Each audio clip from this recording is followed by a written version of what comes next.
शिव गौरी मंदिर सुनहानी में चल रही शिव महापुराण कथा का प्रसंग सुनते हुए पंडित राधा रमन शास्त्री ने कहा कि सती की घटना से शिक्षा लेते हुए पत्नियों को अपने पति की सलाह माननी चाहिए। उन्होंने कहा कि वीरभद्र अवतार शिव जी के क्रोध से प्रकट हुआ था। शिव जी की आज्ञा से वीरभद्र ने दक्ष प्रजापति के यज्ञ को खत्म कर दिया था और दक्ष का सिर काट दिया था। उन्होंने कहा कि माता सती के पिता प्रजापति दक्ष शिव जी को पसंद नहीं करते थे, क्योंकि शिव जी ने ब्रह्मा जी का 5 में से 1 सिर काट दिया था। अपने पिता ब्रह्मा जी के साथ हुई इस घटना की वजह से दक्ष शिव जी को अपमानित करने के अलग अलग अवसर खोजते रहते थे। शास्त्री ने कहा कि दक्ष की पुत्री सती ने भगवान शिव से विवाह कर लिया था और दक्ष इस विवाह को रोक नहीं सके। विवाह के कुछ समय बाद दक्ष ने एक यज्ञ का आयोजन किया और इस यज्ञ में सभी देवी देवताओं को आमंत्रित किया, लेकिन शिव और सती को आमंत्रित नहीं किया।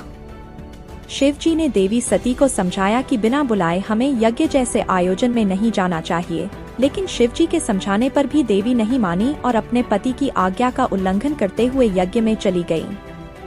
उन्होंने कहा कि जब सती यज्ञ स्थल पर पहुंची तो उन्होंने देखा कि यज्ञ में शिव जी के अतिरिक्त सभी देवी देवता आए हुए हैं। सती ने पिता दक्ष से शिव जी को न बुलाने का कारण पूछा तो दक्ष ने शिव जी के लिए अपमानजनक बातें कहना शुरू कर दी।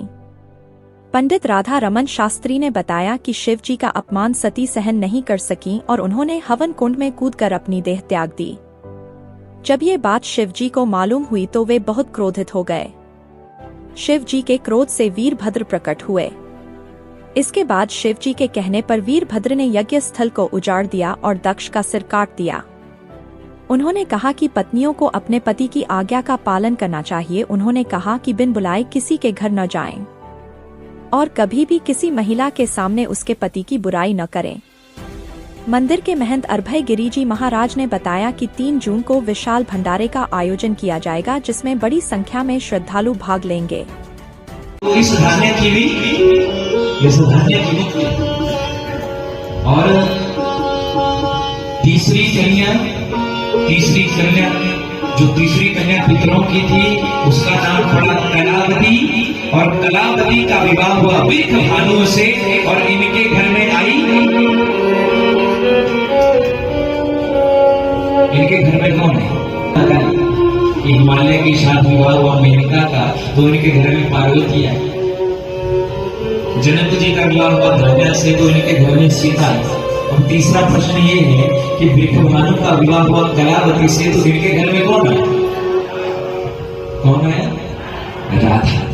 और जब इन्हीं राधा का कन्यादान भगवान श्री विष्णु को किया तब महाराज इस कलावती की सबसे बड़ा। और कई लोग यहाँ ऐसे बैठे हैं कि आप बोलेंगे कि भगवान कृष्ण जी का और राधा जी का विवाह हुआ था? नहीं हुआ, लेकिन ये शिव पुराण कह रहे हैं कि विवाह हुआ था। अभी ना कुछ समय पहले भवन में बड़ी चली थी चर्चा, क्योंकि एक कथावाचक जी ने कह दिया कि महाराज राधा जी का विवाह किसी और से होता, कृष्ण से नहीं। लेकिन उनके ऊपर इतने प्रहार हुए, इतने वृंदावन की जितने भी रसिक थे उन्होंने इतने प्रहार किए, इसलिए वृषभानु और कलावती के घर में आए।